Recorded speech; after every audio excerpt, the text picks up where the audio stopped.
Magandang gabi po. Ang aking pong pininta ay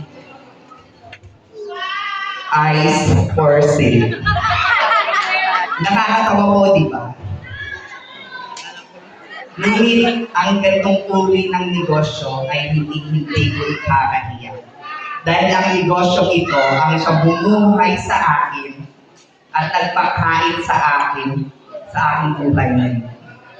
Dahil sa pagbebenta ng mga magulang-gulang yelo, napagtapos nila ako sa pag-aaral sa Universidad ng Rizal, sa Fulsom BS Psychology, cum laude. Kaya hindi ko ikakaniya ang gantong negosyo ng aking magulang. Salamat po. Thank you so much, Candy. Number 10. Once